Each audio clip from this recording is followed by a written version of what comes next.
Assalamu alaikum. My name is Kilean McColl. Kilean simply means small place to pray in Gaelic, in an old Gaelic dialect, and in some parts of Scotland is used to refer to as a masjid. So when I reverted, I kept my name as it was deemed appropriate to do so. What is my story? Well, I was born to young parents in a country town in Victoria, Australia. I'm the eldest of 4 children. Grew up in a very stereotypical Australian lifestyle. Long holidays at the beach over summer, barbecues, family dinners. I was very lucky that we had an extended family. My grandparents, maternal grandparents, lived with us. My father was a teacher, my mother was a clerk, and yeah, it was a very typical, normal upbringing. I married at 21 to my high school sweetheart and promptly embarked on the big wide world on our own. And yeah, there was nothing really remarkable in that. How did I take my shahada?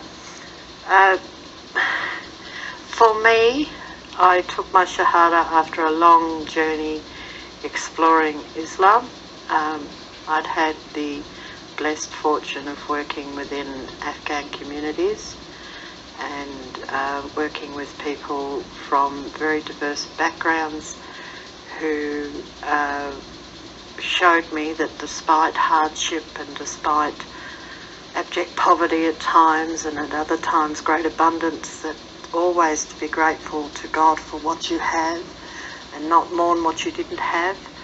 Always welcoming of this pale-eyed, white-skinned stranger into their world. Always generous, always loving, and always remembering Allah in everything that they did, in every action that they did, in every meal that they cooked, in every aspect of their life and every crop that they planted. So after a long session of reading books, watching documentaries, and this is before the internet too, so you have to understand that the journey was a lot harder, and access to Muslim people and masjids and mosques in Australia, especially in Darwin where I was living, was a lot more restrictive. Yeah, it was a long journey of mostly self-discovery and reading. There was no one person who did dawah for me. It was more of a case of Allah tapping on my shoulder and I was listening. So I had to go out and find out for myself. Consequently, when I made my shahada, a friend and I presented at the masjid and promptly announced to the imam that I wished to make my shahada, to be greeted with, "Whoa, sister, whoa. First, let's have a talk, a cup of tea. What do you know? You can't just walk in the door and come to Islam and expect Allah to understand you're sincere in your actions. We should talk about this first." Cup of tea, 5 minutes later, I made my shahada. And it was quite emotional. Embracing Islam, the very first emotions were a huge jumble of relief, happiness, inclusion, joy, bliss. But there was also some grief and some mourning. Grief for the person I'd left behind, because much of my life prior to making my shahada would no longer fit in with life as a Muslim. And I knew that my family was not going to respond very favourably when I went home and shared with them my decision, because rightly or wrongly, right up to this point, I had not shared with them what I was thinking. How did Muslims welcome you? That's interesting. One of the aspects of Islam that I didn't embrace immediately was the hijab. I covered, of course, when attending congregational prayers at the masjid, but for the rest of the time I was uncovered and therefore not obviously Islamic.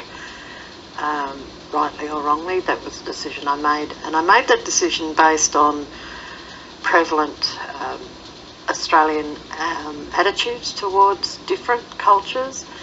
I watched the news, I saw the attitudes towards burqas and hijabs and niqab, and was fearful to some extent how I would be greeted and treated within the community that I lived and worked. So initially I was greeted well within the community of the masjid that I attended regularly, but outside of that no one really knew. Once I got brave enough to pop the hijab on full time and discovered that 99.9% of Australians really either don't care, don't mind, don't notice, or are in fact just plain curious, I would have to say very, very welcomed. I was welcomed with curiosity. Everybody wants to know your story, everybody wants to know your journey, everybody wants to share their joy at your arrival, and occasionally suspicion as to why and how come a Catholic girl like you has chosen to live a harder lifestyle like this. But mostly it was joyful, and to this day the salam from a stranger on the street is quite a joyful moment. By nature I'm a bit shy, and I do find it hard to respond sometimes, especially if I'm on my own and a brother greets me quite loudly.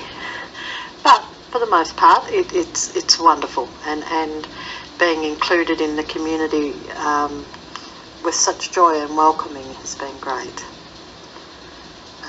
Am I comfortable with every regulation I've learned about in Islam?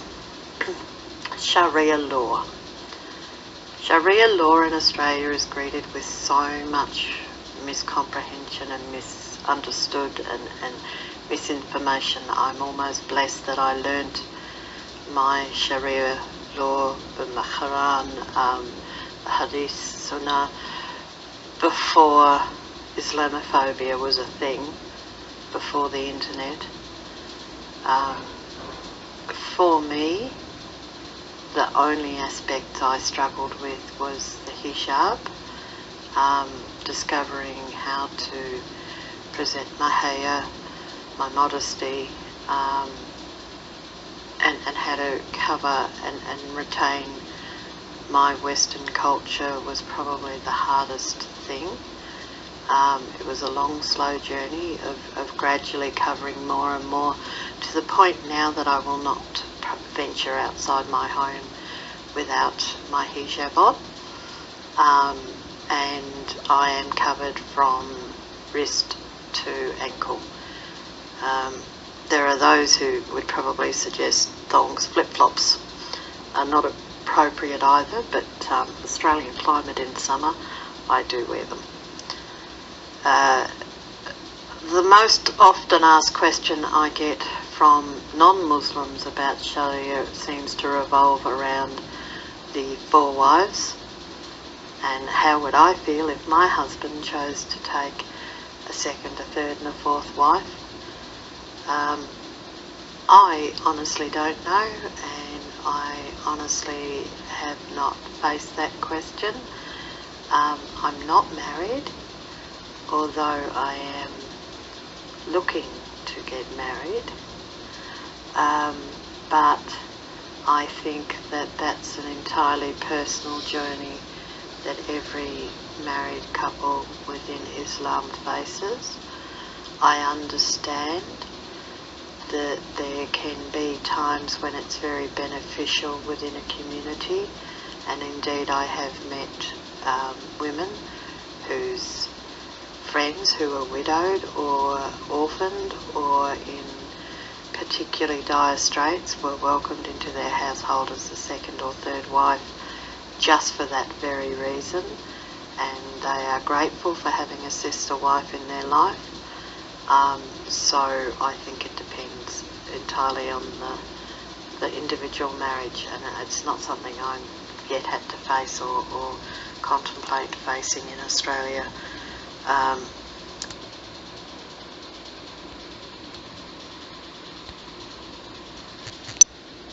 not saying it won't ever happen, but it is a part of our lifestyle and our religion, and there is purpose behind everything that we do.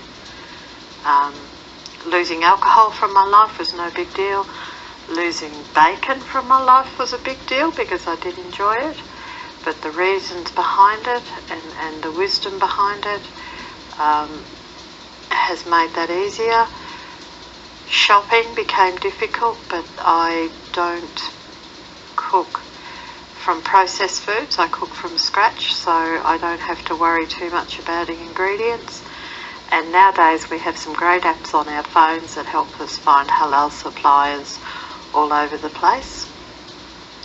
Halal certification certainly makes life much easier for me as a Western Muslim. I don't have a culture of food to fall back on like someone from Southeast Asia, or Indonesia, or the Arab states. So cooking at my home tends to be very diverse, everything from Indian through to Mediterranean cooking, Eastern cooking, Western cooking, and I shop very carefully for that.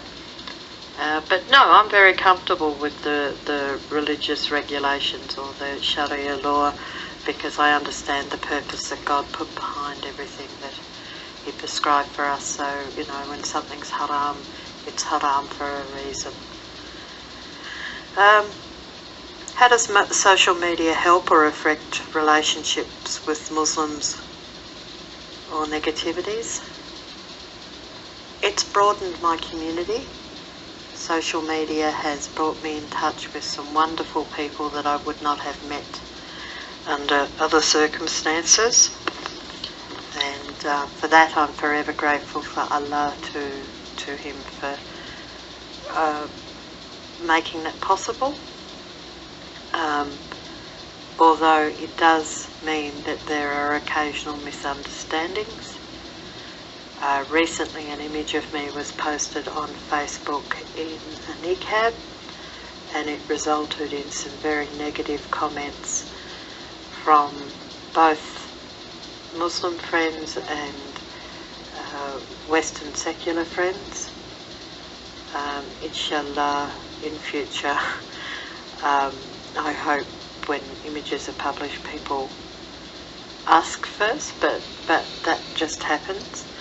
Social media is very two-dimensional, and speaking in text can lead to misunderstanding, and sometimes the words we choose are either not expressive enough or not able to express what we're trying to say, and it can lead to great heated debates, although I never take them personally, and sometimes I do enjoy them a bit, despite being a shyer person.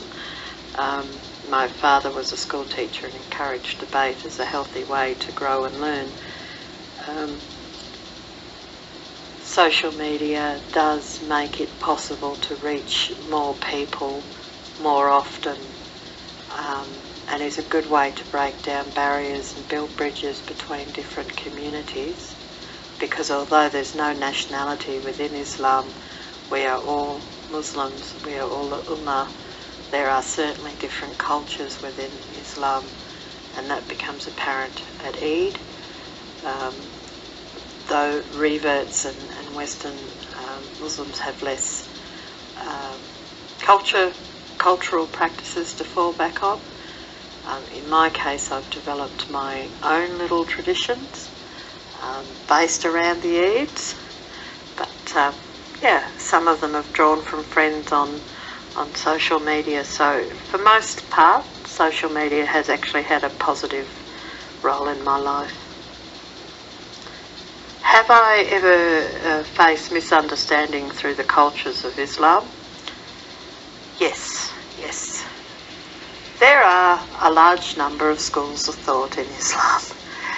I identify as Sunni and Hanafi, and at times this has led to misunderstanding between other schools of thought, and at times it leads to confusion. Also, because my Arabic is not as good as I would like it, there are times that I struggle to communicate effectively. Mashallah, most of the time we can resolve, and inshallah in future interactions I endeavour to be more careful in how I express what I'm thinking or feeling, and at all times both parties need to refer back to the Quran, because we are all Muslim at the end of the day, whether we're Indian, Pakistani, Indonesian, Australian, American. And at times I think that Ummah forget that, and we put culture first when really Islam comes first. And have I had misunderstanding from non-Muslim friends or relatives? There are times within my family that there has been issues. Often it centres around the fact that I no longer celebrate birthdays or Christmas. We have a mutual respect, a mutual understanding of tolerance, but my mother still grieves the loss of that time. So I've been very careful to make extra time available to her throughout other times of the year. There are other members of my family who have decided periodically that because I wear a niqab on occasions I must be radicalised, and that has led to great discussions about what exactly jihad is and isn't, and sometimes we just have to end with an acceptance that neither side will ever see the other side's point of view. Hijab causes issues amongst my family. Ironically, they see it as oppression, but at this point I will point out I don't have a husband. I have a Catholic father. I have an agnostic brother, neither of whom are urging me to cover. In fact, quite the opposite. I have only myself and Allah, who I have made the covenant with, to cover. There is no oppression in that, and in fact I find it quite liberating. It gives me a great sense of peace and security, knowing that I am pleasing Allah and Allah alone.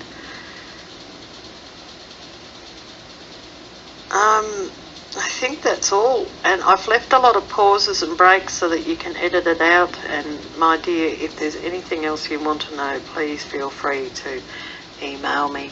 Hopefully this is not too long and not too rambling. I'm not really good at short sentences and short answers, and inshallah if you have any other questions please get back to me. Shahada Kareem for asking me to do this, and I hope this helps.